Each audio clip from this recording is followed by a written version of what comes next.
On the morning of February 14th, 1911, residents of Whitehall, Montana, woke up unable to remember their own names.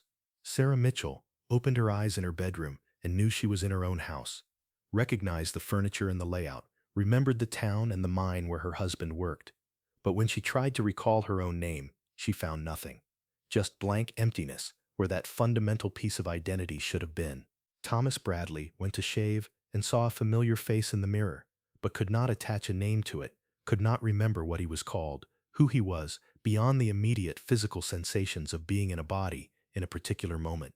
All across Whitehall, in every household, 340 people experienced the same impossible loss. They retained all their other memories, recognized family members by sight and relationship, though not by name, remembered skills and knowledge and the physical geography of their town, but could not recall their own names or the names of anyone else in the community. By mid-morning, the entire population of Whitehall had gathered in the town square, desperately trying to understand what had happened to them. People could identify each other by relationship. You're my husband, you're my daughter, you're the blacksmith, but could not produce names for themselves or others. Someone would try to introduce themselves, and would open their mouth to speak their name, and would find nothing there, would experience the horrifying sensation of reaching for fundamental identity information that should be automatically accessible, and finding only void. Children cried because they couldn't tell adults what their names were when asked. Adults panicked because without names they couldn't conduct business, couldn't identify themselves to authorities, couldn't function as individuals in a society that required names for every basic transaction and interaction. The mass amnesia affected every single person in Whitehall, all 340 residents, from infants too young to speak to elderly people in their 80s. But the amnesia was precisely selective, affecting only names while leaving all other memories intact. People remembered where they lived, what work they did, who their family members were, what had happened yesterday and last week and years ago. They could describe events and places in detail, but they could not recall their own names or anyone else's names, and when they tried to remember, they experienced the names as completely absent, not forgotten in the sense of being temporarily inaccessible, but forgotten in the sense of never having existed, as if some fundamental part of their identity had been erased. The crisis triggered by this selective amnesia was immediate and profound. Without names, people couldn't identify themselves for legal or business purposes. They couldn't send telegrams or letters requesting help because they couldn't sign their names. They couldn't access bank accounts because they couldn't provide the names on the accounts. They couldn't buy supplies from neighboring towns because merchants wouldn't extend credit to people who couldn't identify themselves. The town doctor couldn't treat patients properly because medical records were organized by name and no one could tell him which records belonged to which patients. The entire social and economic infrastructure of the town, which depended on people having stable identities verifiable through names, collapsed when names disappeared.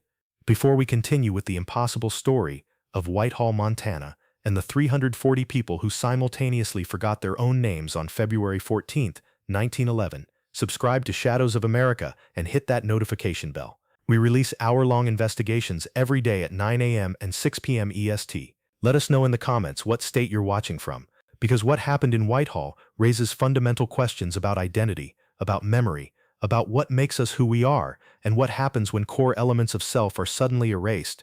Whitehall, Montana, in 1911, was a small mining community in Jefferson County in southwestern Montana, approximately 30 miles east of Butte.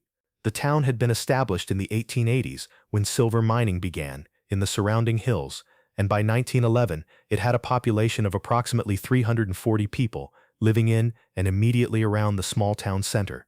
Most residents worked in the mines or in businesses that supported mining: general stores, boarding houses, saloons, blacksmith shops.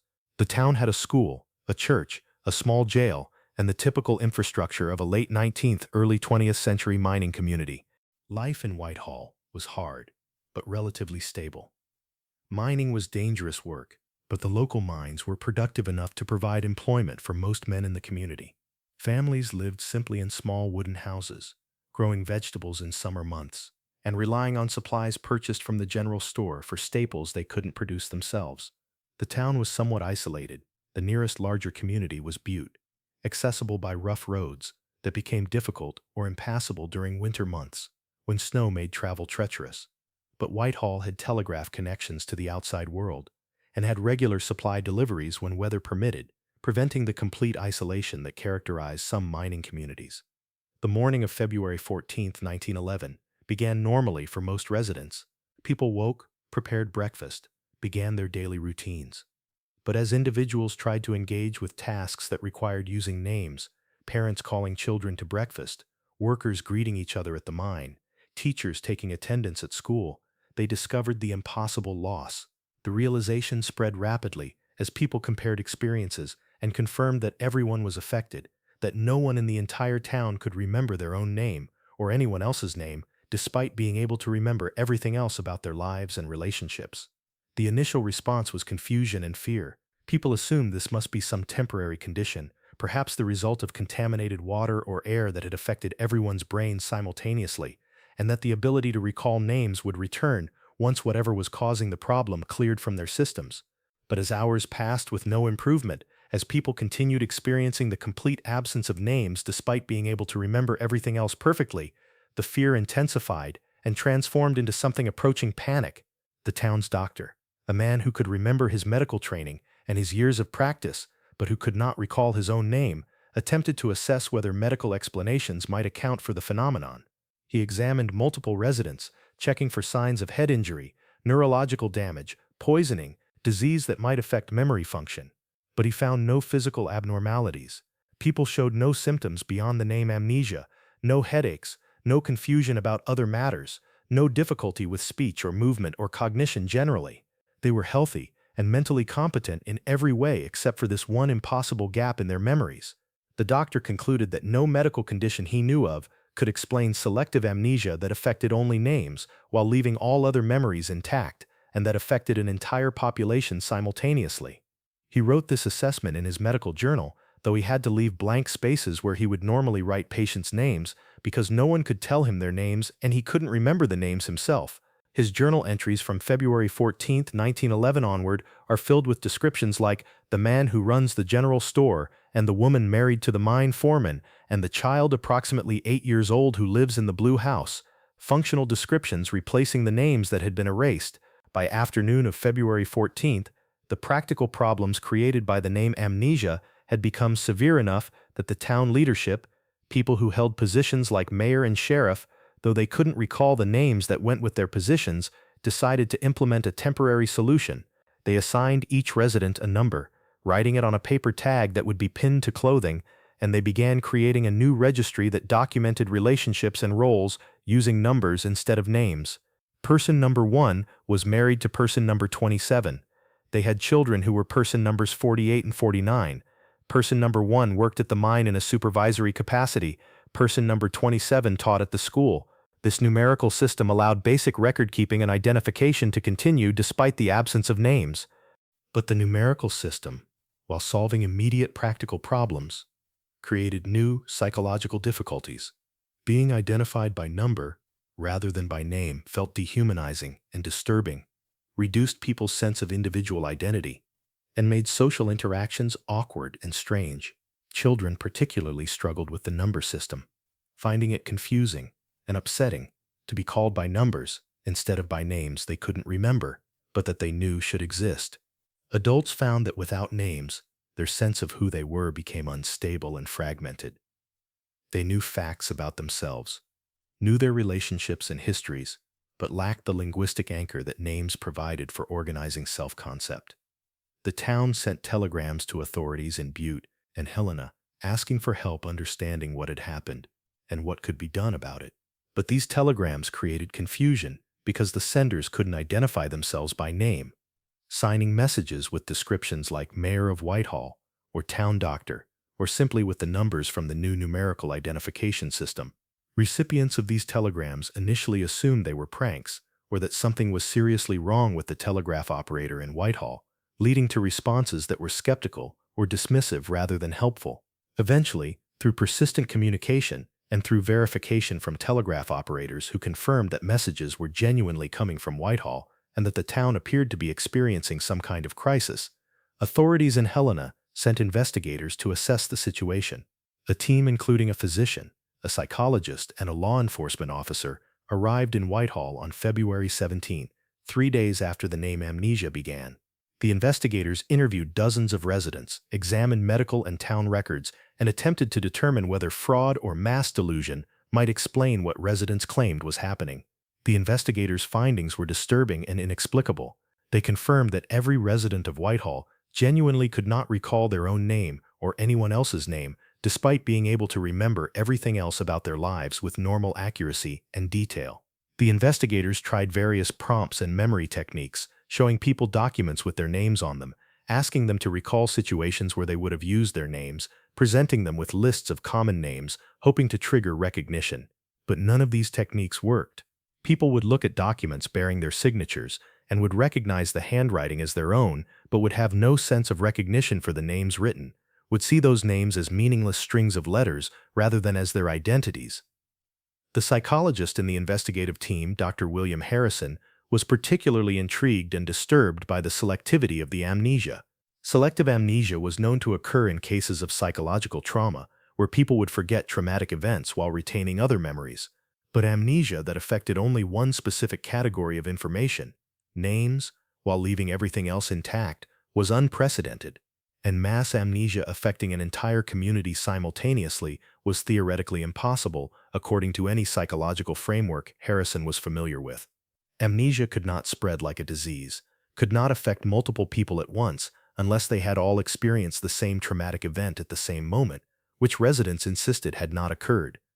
Dr. Harrison conducted detailed interviews, attempting to identify any shared experience that might have triggered mass psychological trauma leading to the amnesia. He asked about events in the days before February 14th. Had there been mining accidents, violent crimes, disturbing discoveries, anything that might have traumatized the entire community? But residents reported nothing unusual. Life had been normal up until the morning of February 14, when people woke up unable to remember names. There was no precipitating trauma that could explain psychological amnesia, leaving Harrison without any psychological framework to explain what he was observing. The medical physician in the investigative team, Dr. Charles Morrison, examined the theory that environmental contamination might be responsible. He tested water from Whitehall's wells and springs, tested air quality in the mines and in town, looked for presence of toxic substances that might affect brain function. But he found nothing abnormal. The water and air were typical for a Montana mining community, not pristine, but not contaminated with substances that would cause neurological effects. Dr. Morrison also checked whether carbon monoxide exposure from mine equipment might be responsible, but levels were within normal ranges, and carbon monoxide poisoning would cause symptoms beyond selective name amnesia. The investigative team's report, submitted to Montana state authorities on February 25, 1911, concluded that the Whitehall name amnesia was genuine and unexplainable through any known medical or psychological mechanism. The report recommended continued monitoring of the community, provision of assistance for managing without names, and further research into possible environmental or other causes that might not have been identified in the initial investigation. But the report offered no explanation for what had caused the amnesia or how it might be reversed, leaving Whitehall residents without answers or hope of recovery. Living without names proved increasingly difficult as weeks passed. The numerical identification system allowed basic record keeping but felt alien and wrong to everyone who used it. Social relationships became strained because the ordinary intimacy of using someone's name in conversation was impossible. People had to address each other by number or by relationship descriptors, creating awkward distance even in close relationships.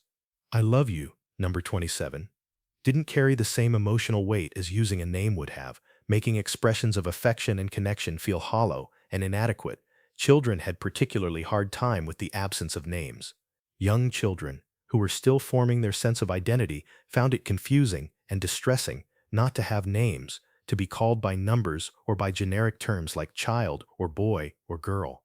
They would ask parents repeatedly what their names were, and parents would have to explain that they didn't know, that everyone's names had been forgotten, that they hoped the names would come back someday, but couldn't promise when or if that would happen.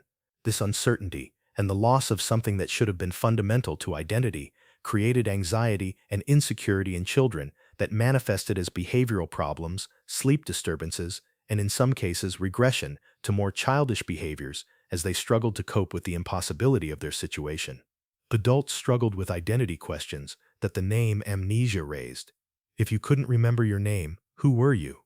Your name was supposed to be core to your identity. was how you introduced yourself and how others knew you, was written on important documents, and was connected to your legal existence and your place in society. Without a name, did you still have the same identity? Were you still the same person? Some residents reported feeling fragmented or dissociated, feeling that they had become someone different when their names disappeared, that some essential continuity had been broken. By March 1911, approximately 3 weeks after the name amnesia began, Whitehall residents had begun adapting to their new reality of life without names. They had refined the numerical identification system, creating more detailed records that documented relationships and roles and histories using numbers and descriptions. The school had resumed classes with teachers calling on students by number and with lessons adapted to avoid requiring children to write their names on papers. The mines continued operating with workers identified by number on work rosters. The town functioned, but the absence of names created persistent sense of wrongness, of living in an impossible situation that shouldn't exist but that showed no signs of resolving. Some residents attempted to create new names for themselves, choosing names they liked and asking others to use those names in place of the forgotten ones. But these new names didn't feel right, didn't connect to people's sense of identity the way their original names presumably had, and most people found that new names didn't stick. They would forget to respond when addressed by the new name, would feel no sense of recognition or ownership, would continue feeling nameless even when trying to adopt substitute names. The question of whether the forgotten name still existed somewhere in residents' minds, inaccessible but not erased, or whether the names had been completely deleted from memory, became subject of debate. Some people believed they could sense their names as presences just beyond reach, as if the information was there but blocked by some barrier that prevented access. Others reported experiencing their names as completely absent, as voids rather than as hidden information. This difference in subjective experience suggested that the amnesia might be affecting different people in slightly different ways, though the practical outcome, inability to recall names, was identical for everyone. The investigation into possible causes continued through March and April 1911, with various theories being proposed and tested. One theory suggested that the name amnesia might be caused by some kind of electromagnetic or geomagnetic phenomenon affecting the Whitehall area, possibly related to geological features of the mines or surrounding landscape, but surveys of local magnetic fields showed nothing unusual, and there was no scientific basis for believing that magnetic fields could cause such selective amnesia, even if they were abnormal. Another theory suggested that the amnesia might be the result of mass suggestion or hysteria, with the first person to forget their name somehow triggering similar amnesia in others through psychological contagion. But this theory struggled to explain how such contagion could work. Mass hysteria typically produces symptoms that are suggestible and that develop gradually, not simultaneous instant onset of identical symptoms in an entire population. And the selectivity of the amnesia, affecting only names while leaving all other memories intact, didn't match patterns seen in hysterical amnesia.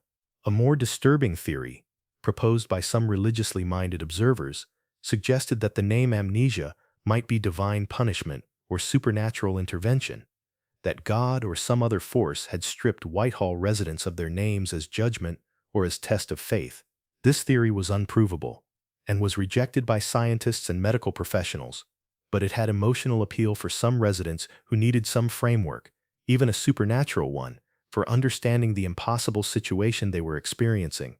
The psychological toll of ongoing name amnesia became increasingly evident as months passed. Multiple residents developed symptoms of depression, experiencing the name amnesia as profound loss that could not be grieved properly because the thing lost, names that couldn't be remembered, felt abstract and inaccessible.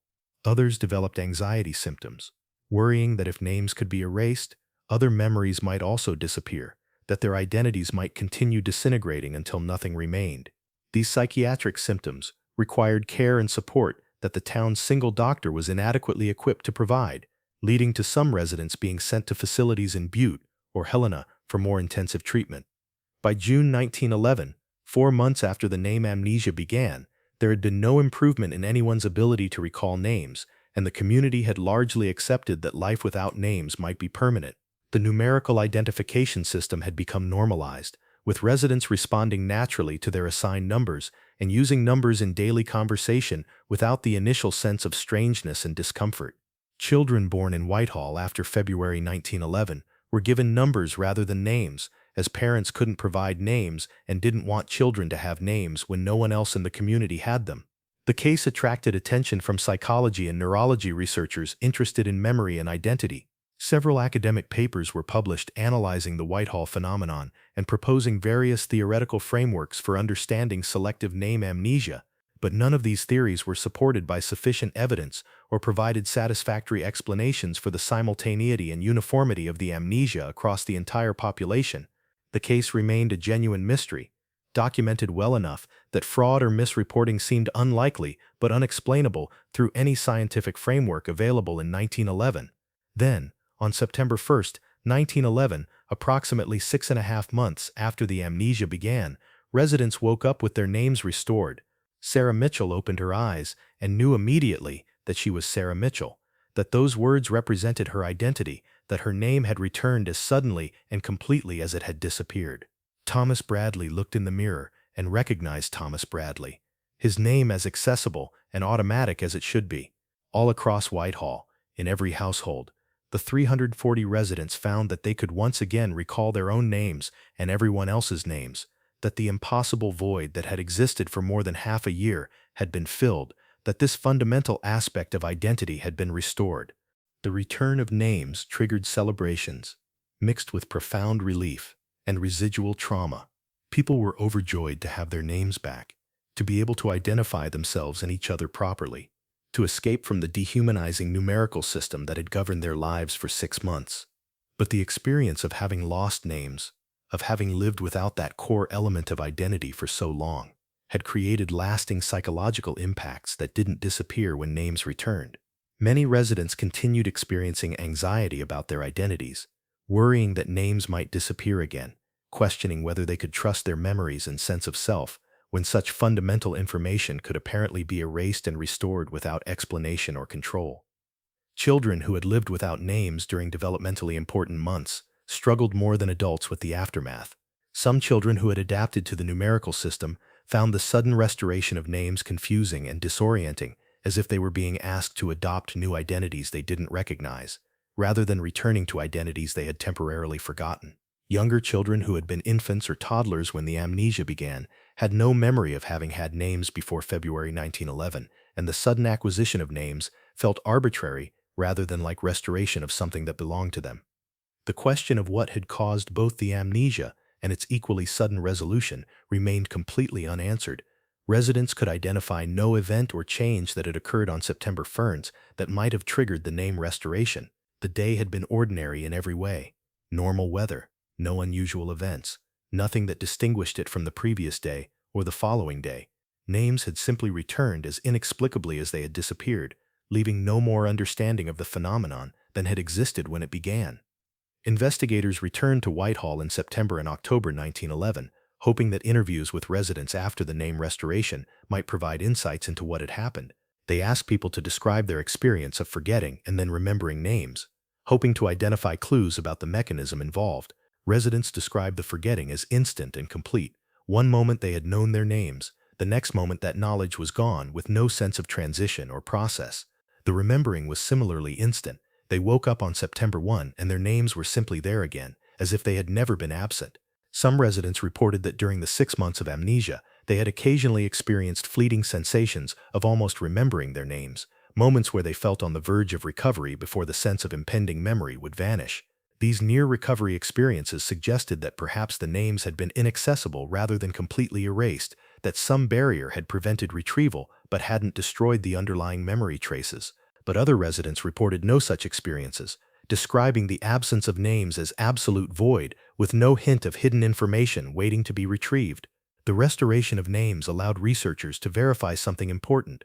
Residents' memories of the 6 months without names were accurate and complete. People could recall events that had occurred during the amnesia period, could remember conversations and activities and the numerical identification system they had used. The amnesia had been genuinely selective, affecting only names while leaving memory formation and retrieval for other information completely intact. This selectivity remained inexplicable but was now documented with certainty based on residents' post-recovery accounts.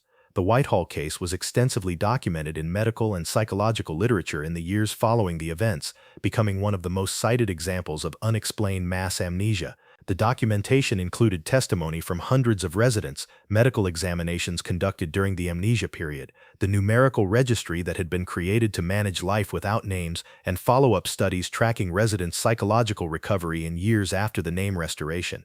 This extensive documentation makes the case difficult to dismiss as folklore or misremembering, providing strong evidence that something genuinely anomalous occurred in Whitehall in 1911. Modern neurological understanding of memory provides some framework for thinking about the Whitehall phenomenon. Though it doesn't provide satisfactory explanation, we now know that different types of information are stored in different brain regions and through different mechanisms. Proper names are particularly interesting from a neurological perspective. There's evidence that name recall uses specific brain pathways that can be selectively damaged while leaving other memory functions intact. People who suffer strokes or brain injuries sometimes lose ability to recall proper names while retaining other vocabulary and memories, a condition called proper name anomia. But proper name anomia affects individuals, not entire populations simultaneously, and it typically results from specific brain damage that can be identified through imaging or autopsy. The Whitehall case would require that all 340 residents experienced identical brain damage affecting name recall pathways simultaneously on February 14, 1911, and then experienced identical spontaneous recovery of those pathways on September 4, 1911. No known mechanism could cause such synchronized brain changes across an entire population, making neurological explanation for Whitehall inadequate despite the suggestive parallel with individual proper name anomia. The psychological literature on identity and sense of self has also referenced the Whitehall case extensively. The case provides a natural experiment for thinking about how much of identity depends on names versus on other factors. Whitehall residents lost their names but retained their relationships, memories, skills, personalities, and physical continuity. Did they remain the same people during the 6 months without names? Most residents reported feeling that they were still themselves despite the name loss, suggesting that identity doesn't depend entirely on names, even though names feel central to sense of self. But some residents reported experiencing identity confusion or fragmentation, suggesting that names might be more important to identity coherence than we typically recognize. The question of whether what occurred in Whitehall was mass amnesia or something else has been debated. Some researchers have suggested that rather than forgetting names that existed, residents might have experienced something more like temporary deletion of names from reality itself, that names genuinely didn't exist during those 6 months, rather than being merely inaccessible to memory. This interpretation would explain why recovery efforts failed. There was nothing to recover because the information had been deleted rather than hidden, but this interpretation requires accepting that information can be deleted from reality and then restored, which contradicts basic assumptions about how reality and information work. The impact on Whitehall's community cohesion and social structure was significant and lasting. The shared experience of 6 months without names created strong bonds among residents who had endured something impossible together, who had supported each other through the practical and psychological challenges of managing life without that fundamental aspect of identity. But the experience also created divisions and conflicts. Some people felt the community hadn't handled the crisis well, that leadership had failed to find solutions or to provide adequate support, leading to resentments that persisted after names returned. The numbering system that had been implemented during the amnesia period left psychological traces even after it was discontinued. Some residents reported occasionally thinking of people by their assigned numbers rather than by names, as if 6 months of using numbers had created secondary identification associations that persisted alongside the restored names. Children who had been identified by numbers during formative developmental periods sometimes referred to themselves or others by number rather than name in moments of stress or confusion, suggesting the numerical identifications had become embedded in their psychological frameworks in ways that lingered beyond the temporary need that had created them. The question of whether the Whitehall phenomenon could occur again, either in Whitehall specifically or in other communities, has troubled residents and researchers. If names could be erased once, with no apparent cause, and then restored equally mysteriously, might it happen again? Might other fundamental aspects of memory or identity be subject to similar sudden erasure and restoration? These anxieties led some Whitehall residents to leave the community after the name restoration, uncomfortable continuing to live in a place where impossible things had happened and might happen again. Others stayed, but lived with ongoing low-level anxiety about their memories and identities, checking periodically to confirm they could still remember their names and other basic information. The Montana state government provided some financial assistance to Whitehall to help the community recover from the economic disruptions caused by 6 months of operating without normal identification systems. The mining companies that employed Whitehall residents had struggled to maintain operations and payroll when workers couldn't be reliably identified, leading to temporary shutdowns and economic hardship that persisted even after names returned. The assistance helped stabilize the town's economy, but couldn't compensate for the psychological toll or for the reputation damage that made Whitehall known as the town that forgot its names, rather than as an ordinary mining community. Academic interest in the Whitehall case led to researchers visiting the town repeatedly over subsequent decades, interviewing aging survivors and examining archives to document the phenomenon thoroughly. These research visits brought some economic benefit through researchers' spending, but also kept the traumatic events alive in community consciousness rather than allowing them to fade into past. Some residents appreciated the attention and felt their extraordinary experience deserved documentation and study. Others resented the intrusion and the way researchers sometimes treated them as curiosities rather than as people who had suffered through genuinely traumatic experience. The children born in Whitehall during the 6 months of amnesia, who were given numbers instead of names at birth, and who were later given names when memory restored, occupied a unique position. They had been officially registered with numbers, had those numbers used to identify them for months before names became available, and then had to transition to using names that were added after birth, rather than being original parts of their identities. Some of these children later reported feeling that their names were artificial additions rather than authentic identities, that they remained fundamentally numbered people who happened to also have names for practical purposes.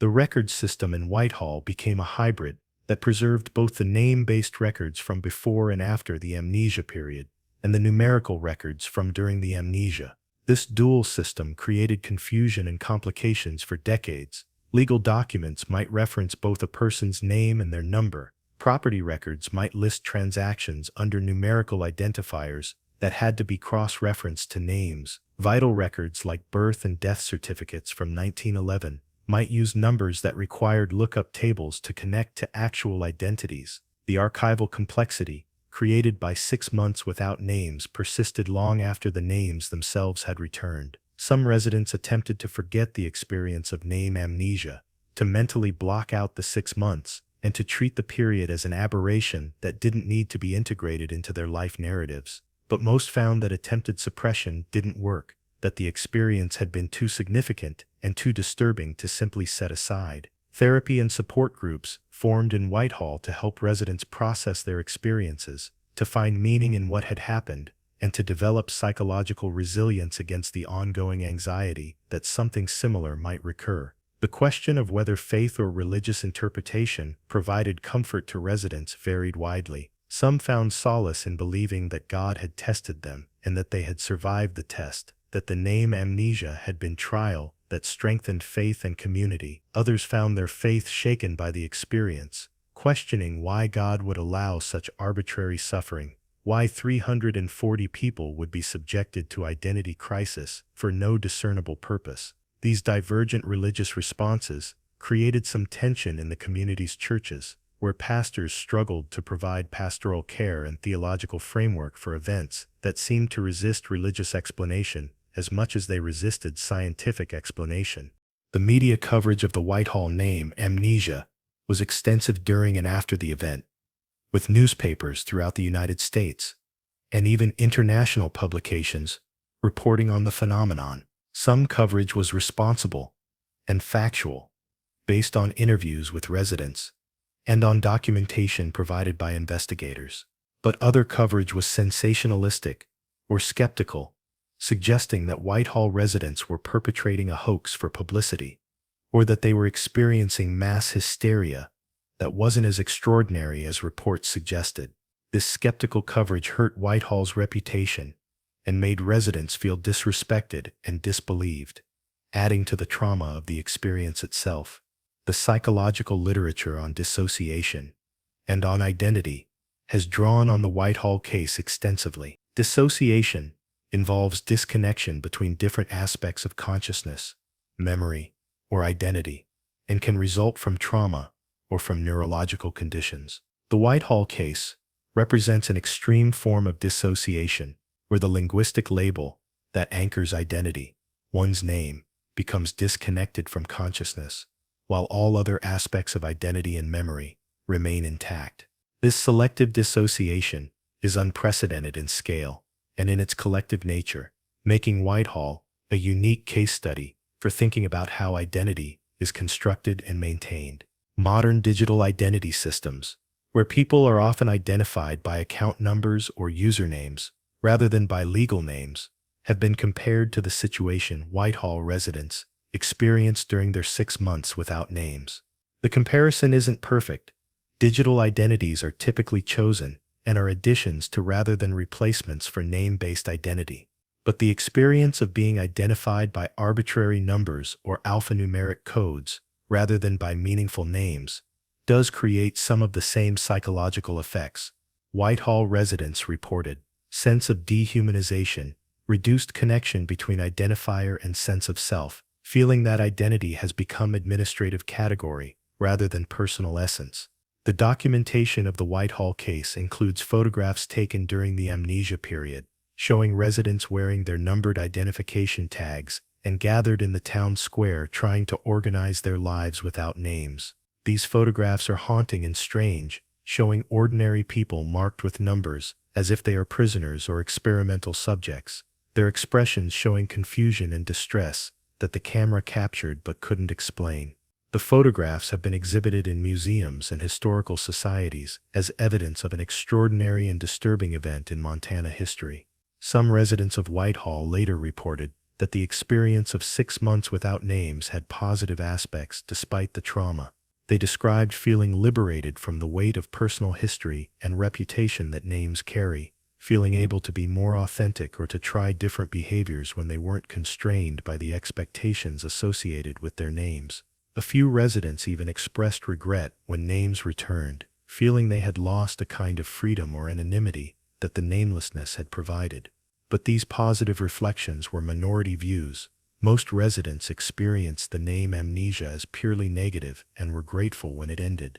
The question of whether children raised entirely without names, never having known what it was like to have a name as part of their identity, would develop differently from children raised with names, has intrigued developmental psychologists. The few infants born during Whitehall's 6 months without names provided a limited natural experiment, though the period was too short to draw firm conclusions. These children adapted to using numbers as their primary identifiers and later had to transition to using the names assigned after the amnesia ended, creating a unique developmental trajectory that researchers followed with interest.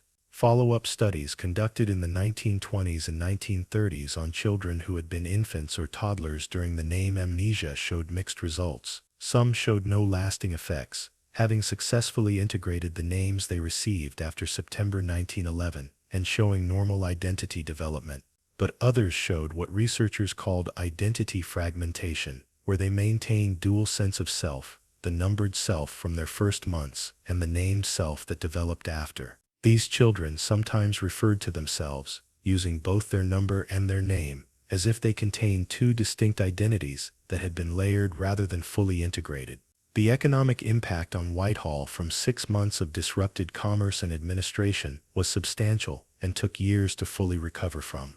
Businesses that depended on credit and on maintaining accounts with specific customers struggled when customer identities became uncertain. Mining operations were disrupted when worker assignments and safety protocols that depended on individual identification became unreliable. Property transactions essentially stopped because deeds and ownership records referenced names that no one could remember or verify. The town's economy contracted significantly during the amnesia period, and even after names returned, the reputation damage made it difficult to attract new residents or investment. The legal complications. Created by 6 months without names continued for decades. Contracts signed during the amnesia period, using numbers instead of names, had ambiguous legal status. Were they binding on the people who had used those numbers, even though the contracts didn't include the legal names that would normally be required? Court cases in Montana through the 1910s and 1920s wrestled with these questions, eventually establishing that contracts using the Whitehall numerical identification system would be considered valid if the numbered parties could be reliably identified through the registry system that had been maintained. Marriages that occurred during the 6 months without names created particular complications.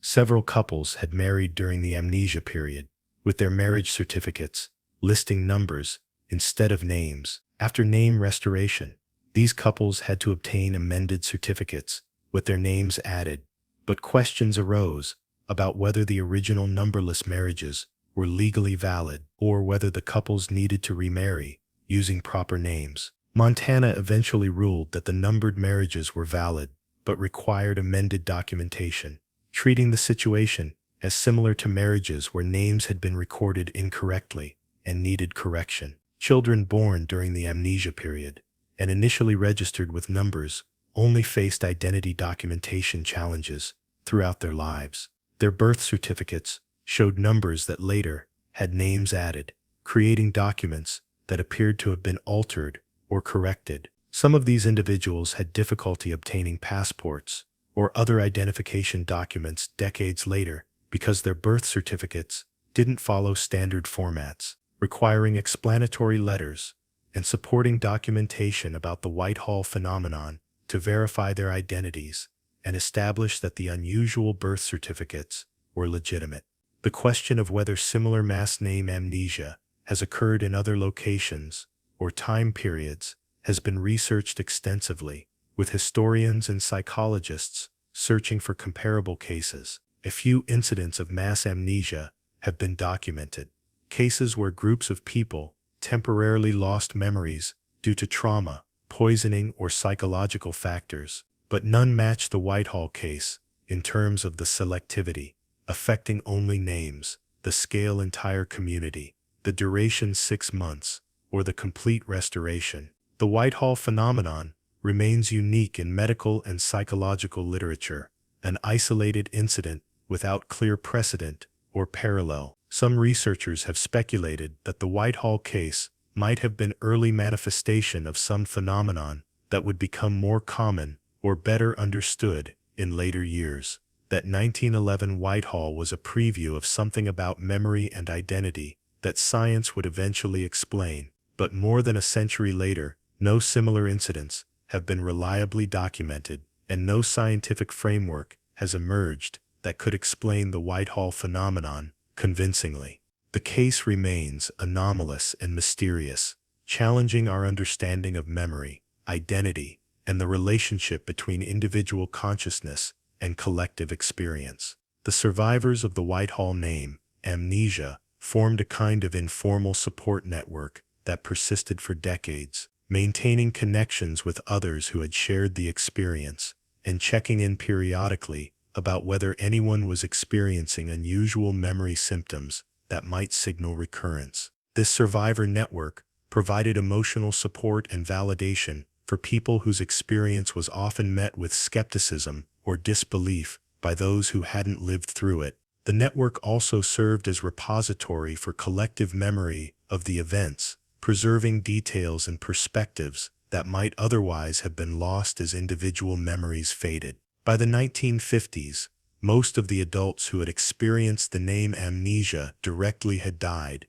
and the story transitioned from living memory to historical record and to family stories passed down through generations. The descendants of Whitehall residents often carried complex feelings about their family connection to the phenomenon, pride in ancestors who had survived something extraordinary, discomfort with being associated with events that seemed bizarre or that made Whitehall seem abnormal, curiosity about whether genetic or environmental factors might make them susceptible to similar experiences.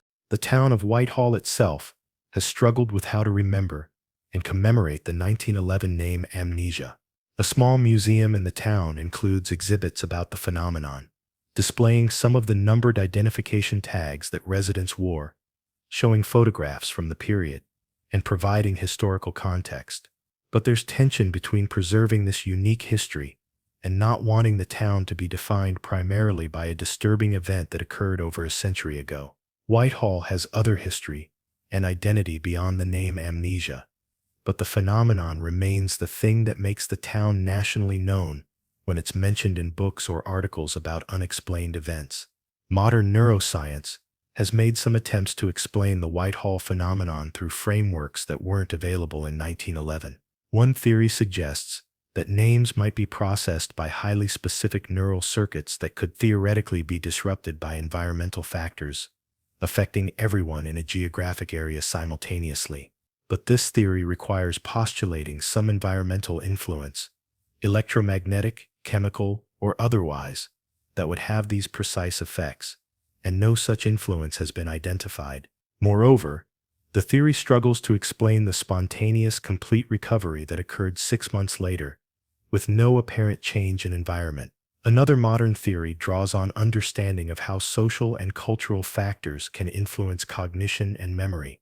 Perhaps the Whitehall amnesia was a form of collective psychogenic phenomenon, where initial reports of name forgetting by a few individuals somehow spread through social influence to affect the entire community, with expectations and suggestions creating genuine memory disruption that became self-reinforcing. But this theory faces the same problems as earlier psychological explanations. Psychogenic amnesia doesn't typically affect entire communities simultaneously, doesn't usually last for months, and doesn't resolve spontaneously and completely without intervention. The possibility that the Whitehall case was an elaborate collective deception has been considered repeatedly, but has never been convincingly demonstrated. What motivation would explain 340 people, including children and elderly, maintaining a conspiracy for 6 months that brought them economic hardship, psychological distress, and national ridicule? Investigators at the time looked for evidence of coordination or coaching that would indicate hoax, but found none. The consistency of testimony, the genuine distress residents displayed, and the practical problems the amnesia created all argue against deliberate deception. Some paranormal researchers have cited Whitehall as evidence of psychic or supernatural phenomena, suggesting that the name amnesia might have resulted from some kind of mass psychic attack, alien intervention, or reality distortion that affected the local area. These explanations are untestable and rely on accepting paranormal phenomena that mainstream science doesn't recognize, but they have the advantage of not requiring elaborate theories about how known natural mechanisms could produce the observed effects. For people who find paranormal explanations plausible, Whitehall can be understood as instance of extraordinary intervention in normal reality by forces beyond scientific understanding. The impact of the Whitehall case on philosophical discussions about personal identity has been substantial. Philosophers have used Whitehall as thought experiment for exploring questions about what makes someone the same person over time, about whether psychological continuity requires continuity of all memories or just most memories, about the relationship between linguistic identity, names, and personal identity, sense of self. The case provides concrete historical example for considering whether someone who cannot remember their name remains the same person, making abstract philosophical questions more concrete and urgent. The few surviving records from the perspective of children who lived through the name amnesia provide poignant insights into how the experience affected young minds. Children's drawings from the period show people with numbers instead of faces, or with blank spaces where faces should be, suggesting the name amnesia created profound confusion about identity and recognition. Children's writing assignments from the Whitehall School during the amnesia period show students struggling to write about themselves without being able to use names, creating awkward third-person descriptions or simply leaving blank spaces where names would normally appear. The role of the town's religious leaders during the 6 months of name amnesia was complex and sometimes controversial. Some pastors framed the experience as divine test or as opportunity for spiritual growth, encouraging residents to see themselves as more than their names, to find identity in relationship with God rather than in linguistic labels. Other religious leaders struggled to provide comfort or meaning, finding that their theological frameworks didn't easily accommodate an event that seemed arbitrary and inexplicable. Some residents found their faith strengthened by surviving the crisis, while others found their faith diminished by experiencing suffering that seemed pointless and that suggested the universe might be less ordered and meaningful than their beliefs assumed. The question of whether memories formed during the 6 months without names were qualitatively different from memories formed before or after has interested cognitive psychologists. Some Whitehall survivors reported that their memories from the amnesia period felt strange or disconnected, as if those memories belonged to a different person or to a dream rather than to their normal life history. Others reported that memories from the amnesia period were integrated normally into their life narratives, distinguishable only by the absence of names in the remembered experiences. This variation suggests that people's subjective experience of memory and identity varied even though they had all experienced the same objective situation of name loss.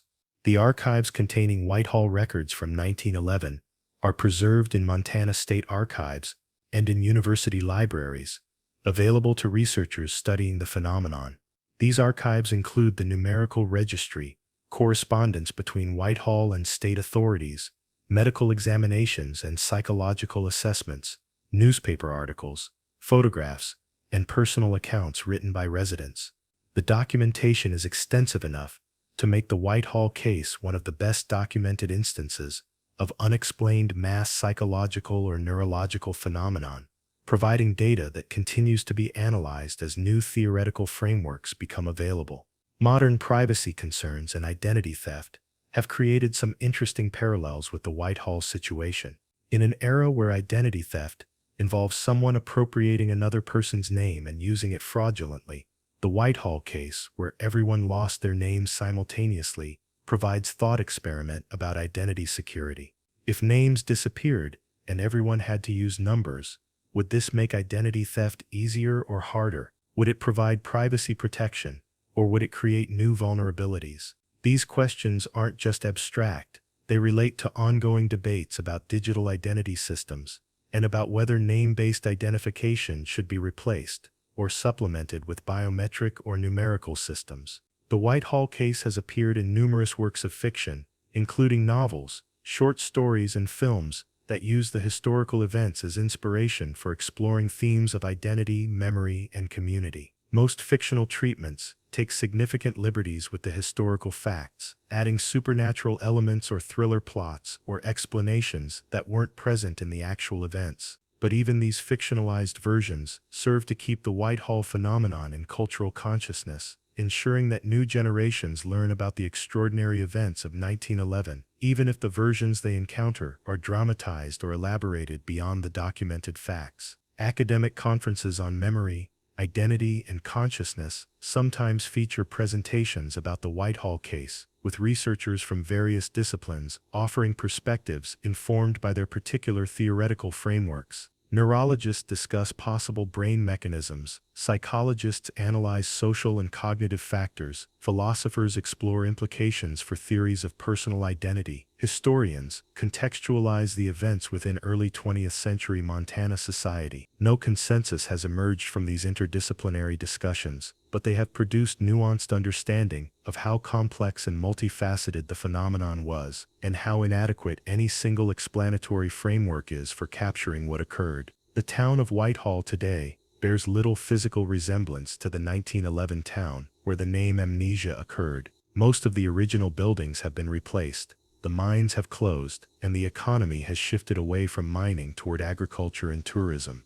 But the legacy of the name amnesia remains present in town memory, in the museum exhibits, in family stories, and in the way Whitehall is referenced in discussions of unexplained phenomena. Residents have mixed feelings about this legacy. Some embrace it as making Whitehall special. Others wish the town could move beyond association with bizarre historical event. The question of what would have happened if the name amnesia had been permanent, if names had never returned, has been explored as counterfactual thought experiment Would Whitehall residents have eventually adapted completely to numerical identification? Would new generations have grown up, never knowing name-based identity? Would the community have developed alternative approaches to identity and selfhood? The 6-month duration was long enough to show that adaptation was possible, but short enough that it felt temporary rather than permanent. Permanent name loss might have triggered more fundamental changes in how residents understood themselves and structured their society. The preservation of the numbered identification tags that Whitehall residents wore during the amnesia period has created artifacts that are both historically significant and emotionally powerful. Museums that display these tags report that visitors find them disturbing. The simple paper tags with handwritten numbers pinned to clothing of ordinary people who had lost ability to state their own names evoke associations with concentration camps or with dehumanizing systems that reduce people to numbers. The tags remind viewers that identity is fragile, that something as fundamental as knowing your own name can apparently be taken away, and that maintaining sense of self requires more than just physical continuity. The impact of the Whitehall case on popular culture has been subtle but persistent. References to pulling a Whitehall or to Whitehall syndrome occasionally appear in discussions of memory problems or identity confusion, though often the people making these references have imprecise understanding of what actually occurred in 1911. The case has become part of American folklore about strange and unexplained events, occupying a category with other well-documented but inexplicable incidents that challenge rational understanding and that suggest reality might contain more mysteries than conventional science acknowledges. The descendants of the 12 babies born during the 6 months without names occupy a particularly interesting position in Whitehall history. These individuals, now all deceased as of the early 21st century, spent their lives marked by having been the numbered babies, by having official birth records that listed numbers instead of names, and that required later amendment. Some embraced this distinction, viewing it as making them special witnesses to extraordinary historical event. Others found it burdensome, disliking being defined by circumstance of their birth timing rather than by their own choices and accomplishments. The question of whether modern neuroscience and psychology could provide better answers about Whitehall if the phenomenon recurred today is interesting to consider. We have brain imaging technologies that could identify what brain regions are active or inactive during name recall attempts. We have sophisticated psychological assessment tools that could characterize the amnesia more precisely. We have genetic analysis that could look for biological commonalities among affected individuals. But we still lack theoretical frameworks that would explain how entire communities could experience identical selective amnesia simultaneously, making it unclear whether better diagnostic tools would actually advance understanding or would just document the impossibility more precisely. The role of documentation and record-keeping in managing life without names illustrates how dependent modern society is on named identity. Whitehall's improvised numerical system worked adequately for basic social coordination, but broke down when residents needed to interact with external systems, banks, government agencies, courts, that required names, and that couldn't easily accommodate numerical substitutes. This dependence on names has only increased in the centuries since Whitehall, with digital systems and databases making name-based identity even more central to participating in modern society. A Whitehall-style name amnesia occurring today would create even more severe disruptions than occurred in 1911. The 340 people who lost their names on February 14, 1911, who lived without that fundamental aspect of identity for 6 months, all eventually died. The last survivors passing away in the 1980s and 1990s.